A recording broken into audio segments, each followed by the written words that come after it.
Bill?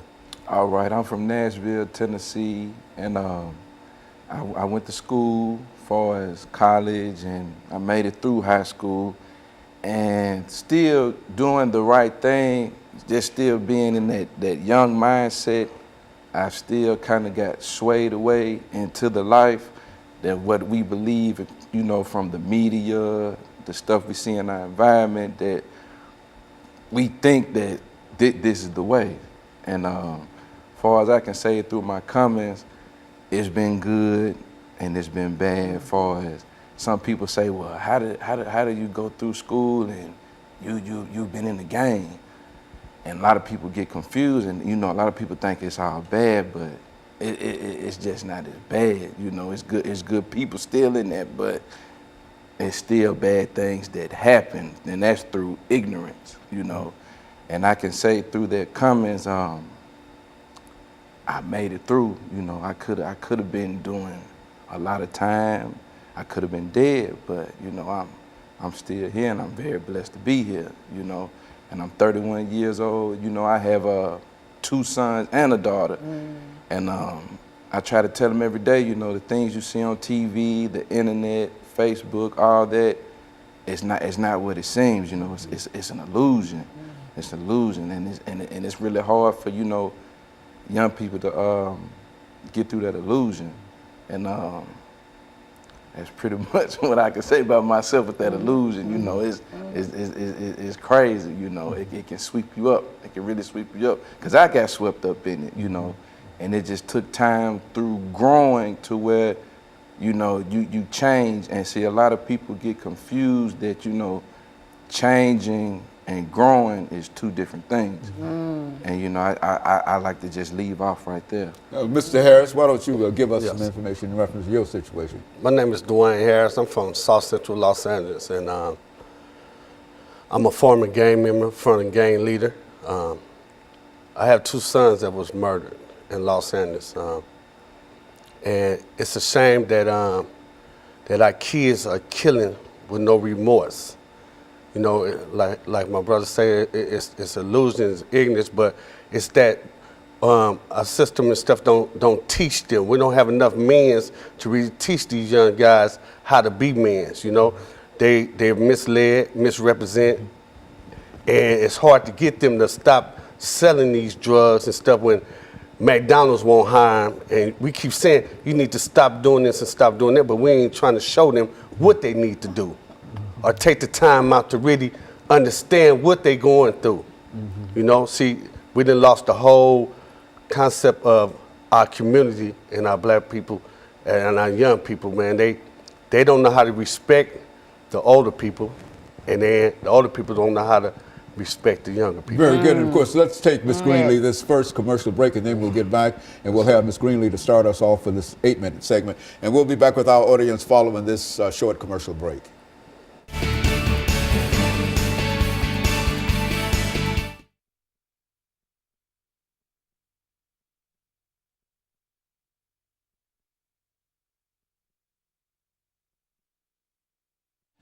Thank you, and welcome back to the second segment of the show for today. We're talking to Ms. Greenlee, Mr. Harris, and Mr. Bell, 3 members of the audience, of the panel, who have had some tragedies in their lives. And Ms. Greenlee thought that they could pull this organization together and call it Save Our Sons, in recognition to the fact that some of them have lost children to the violence that we face today. Let's talk about it from that perspective, Ms. Greenlee. Yes, Dr. Haney, you know, for a long time, everybody know me as the program I also have called Moms, Mothers Over Murder. I've always had mothers and grandmothers and aunties and sisters crying. And me, the mother of a murdered son, myself, Rodriguez Greenlee, 2003, I really felt lost that I didn't have the father to stand here with me, because he had a loss too. This is the first time ever that I've had 2 fathers to stand here with me and talk about what this means to them as a father of a murdered son. If we don't get to the point of saying, what can we do about it instead of the pointing the fingers and the blaming, then we're not ever going to find a solution to this. You know, I sit here also with you this morning because I want to say March the 23rd, which will be coming up the following Monday, would mark a year for me burying my 18-year-old nephew. And then I lost an 18-year-old grandson all in 1 year last year. So this is really came to a point in my life where I got to keep speaking up as a female, being out in the trenches and also knocking on doors saying, help me, so we can guide our youth. This is what I'm talking about. I need the fathers to stand up and to help me guide our youth. These young men need to hear from the mother and the grandmother, but they need to be led by the father and the grandfathers. And so I have a plea that I'm asking all fathers, listen to these two daddies up here and this young man that's just now becoming a father, and here they plead to come out and stand with us, because it's about us guiding these young people, not pointing our fingers at them. Very good. Now, Mr. Harris, what's your story? Well, like we were speaking of, I lost 2 sons. They both was murdered. And it's so hard to forgive. You never forget. But then when I abolished my lifestyle, I try to learn to forgive, but also it's hard for the kids in the street to forgive different situations, different scenarios that happen, you know, the tragedy they go through. So as men and as black men, we got to learn how to teach our youngs to, even when you experience different tragedies or different things, you have to have someone there to be for. The mans need to learn how to teach the young boys to be a man. We need the women to teach the young girls how to be a woman. You understand what I'm saying? So it's not easy. It's not easy for me. Sitting here, it's hard. For me to say I really forgave the people that killed my sons would be a lie. But and through the tragedy and everything, I'm learning. So this is what we got. It's all a learning process. I'm new to this, but I'm willing to give it 100%. Thanks to Ms. Greenlee, I understand my calling. And this is what I'm here for, to try to teach my young men a better life, a better lifestyle. You know, you're responsible for your own choices, you know, but if you have somebody to help you with them choices, it's 100% better. And so you lost 2 children to gun violence in California. They was murdered, yes. Actually murdered. You don't want to make it sound like a nice, sanitized kind of thing. It was no, they were slaughtered in the street. Slaughtered in the streets of California. It hurts. 2007 Father Day. And April the 3rd, 2003.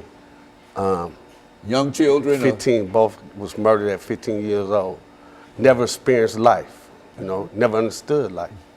But see, that's what we go through when we being misled in these streets, and as young kids, we not really knowing what we're doing. We taking up on diabolical things that we doing. We hurting our mothers, our fathers, you know, we're hurting our loved ones. And it's no one there really to teach them a better lifestyle. Mm-hmm. And that's what my hope in this program here will be able to reach out and touch them. Because you didn't have boot camp and all that. No, we didn't have none of that growing up. All that's abolished, you know, from us when we tried to reach out. There wasn't no program like Ms. Greenleaf has, you know, Nazareth Peacemaker. Wasn't none of that around for us. But in the other community was, not in the black community. Mm-hmm. And so, Mr. Bell, you're trying to prevent situations like this from happening to your children. Is that what are you telling them now, Mr. Bell? Yes, very well. I don't want my sons to be victims of that, and every day I do my best to be there for them. And by me being there, you know, I try to have a structured lifestyle, you know, go to work, try to come home, help them with their homework, be in tune with them, instead of me just being out doing the stuff I used to do, you know, being caught up in that lifestyle. And I want them to be better men, and by them being better men, I try to tell them, you know, don't do it like this. Don't listen to your buddies at school. You know, come talk to me because I've been there and done that. And you know, a lot of youngsters think, oh, you you really don't know. No, you don't know. Mm-hmm. You see, I've been there, and you know, and it's hard when when I was gone, being, you know, locked up for a period of time, you know, they asked me like, where were you at? And I had to tell them I was on a job run or something like that. And I don't want to have to go back and do that. You know, it hurts talking, you know, to my daughter, you know, and my son through a glass. And, you know, I don't want them being that, you know, because it was one time, you know, I cried on my bunk, you know, I said, my children should not go through this, you know. And that's all from being just misled with the choices, you know. Cause you know when you're young, you don't know no better. It's the worst experience, you know, if you don't have nobody there and the proper love to reach out to show you instead of just beating you down, not giving you no hope, not giving you nothing to grab on.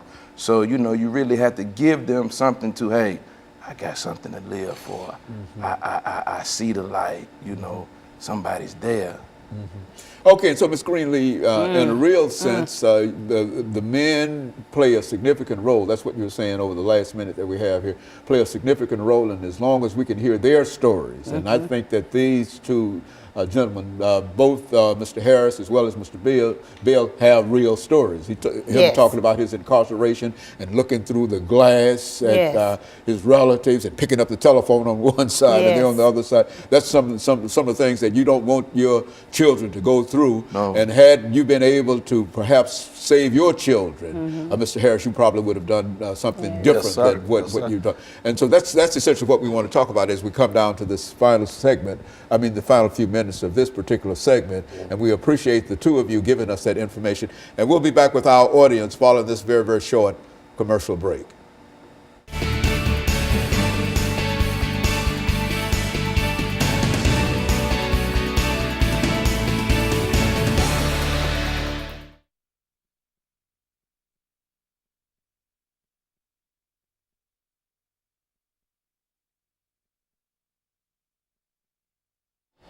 Thank you, and welcome back to the final segment of the show for today. We're talking to Ms. Greenlee and Mr. Howard, both who have given us, Ms. Greenlee has given us some excellent information in reference to an organization called Save Our Sons. And Mr. Howard has some additional information to give in reference to his own personal experiences with the death of one of his children, or his child. And of course, Ms. Greenlee, why don't you say some things in reference to how the fathers are able to play a significant role in terms of helping us to somehow deal with all of these problems with youth violence and murder and et cetera, and then allow Mr. Howard to give us some information in reference to his own personal experiences.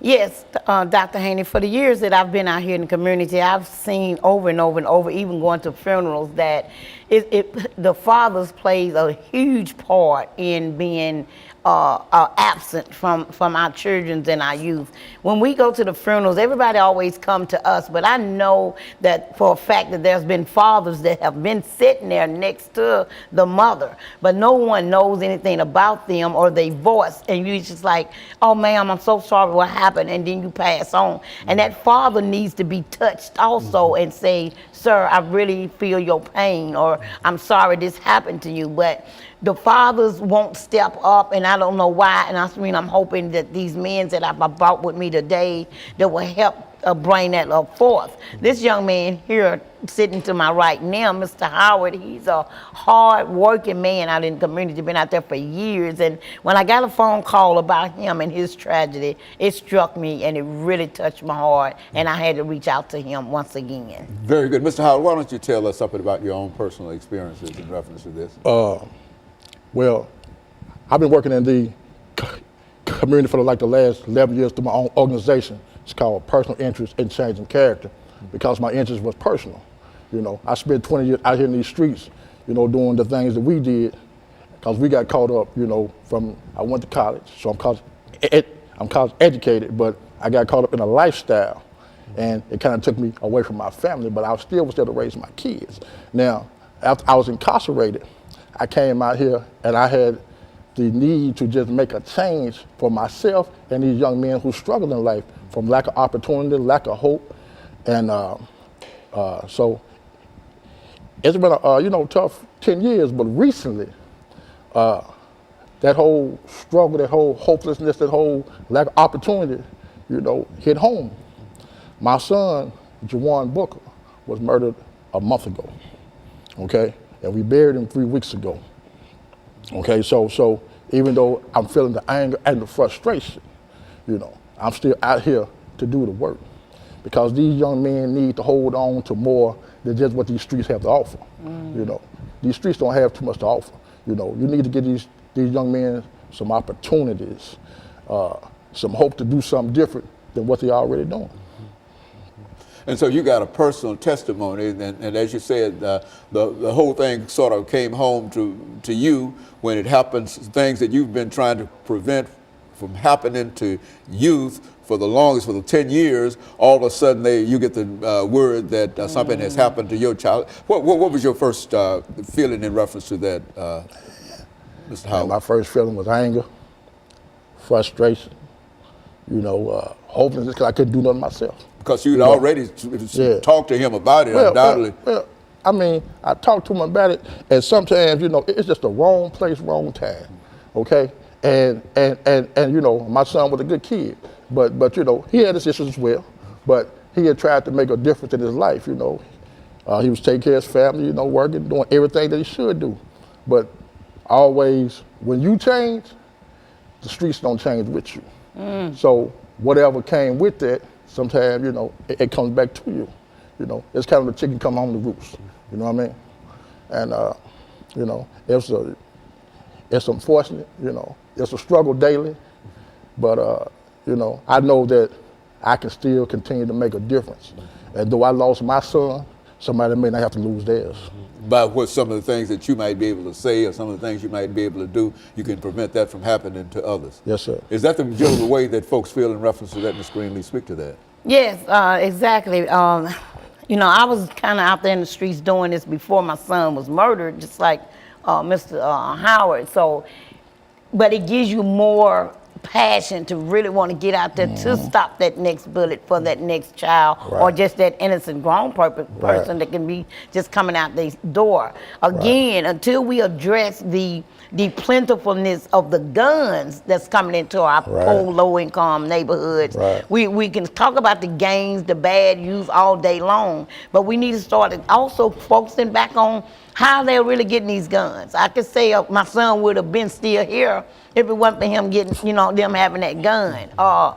We need to talk about why we don't have opportunities. Why every time something go on in our community, it get cut, low budget cut, campsites get cut, free lunch get cut, any kind of job program get cut. Why we always be the one to get chopped down? Now, I'm asking everybody, the system, elected officials and all, to just come together. And yeah, I do like the movie Tyler Perry, Have Our Haves and the Have-Nots. But see, as one of the young men said, that's an illusion that's going on, but that's a true story. And this is how the system got us living. You know, it's sad because how I can go down one street and say, oh, look at those beautiful homes. And I turned on one little block and like, damn, it's a third world country. So why do we have to keep on being divided like that? So until we talk about socializing and socioeconomics here with our kids again, and let me just say this, Dr. Haney, when are we gonna get bold enough where we're gonna start talking about this in schools, libraries, churches,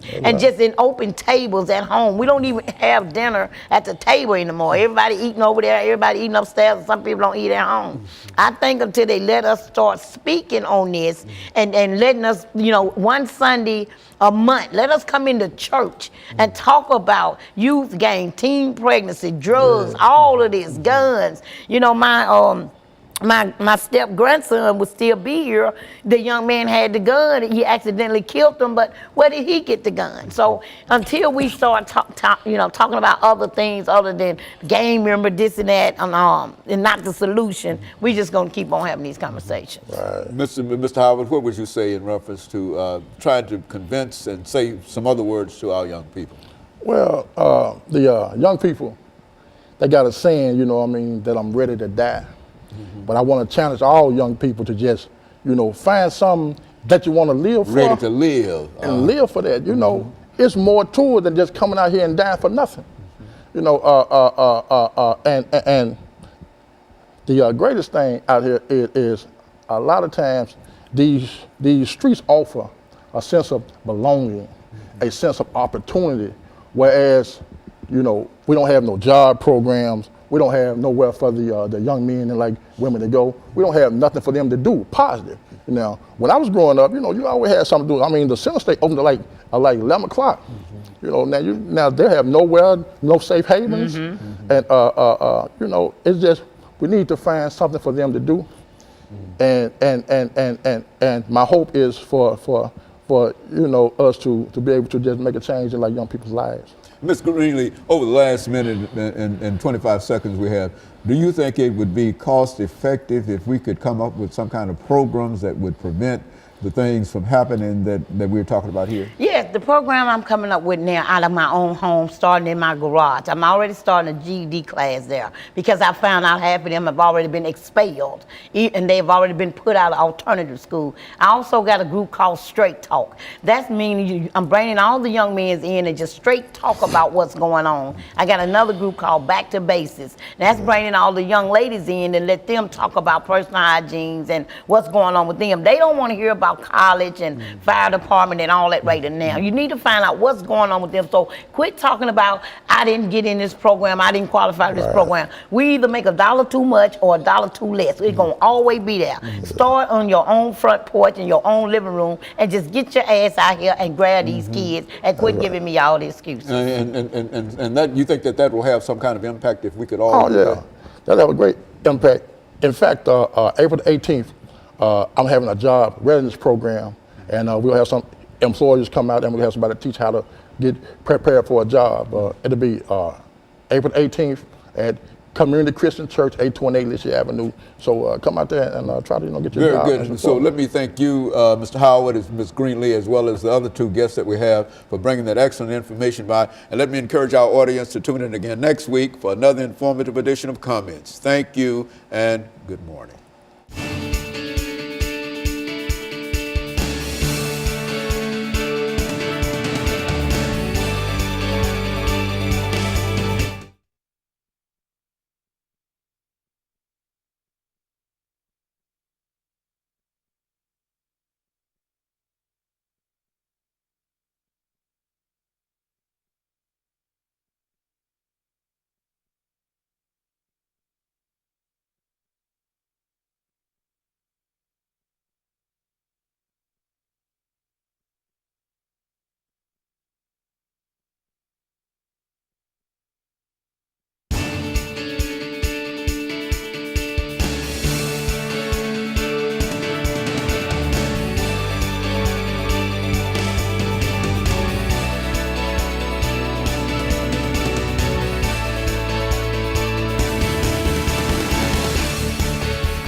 Thank you and welcome to the show today. The topic this morning is Selma, Alabama. And so we have with us to talk about this great event that occurred quite recently in the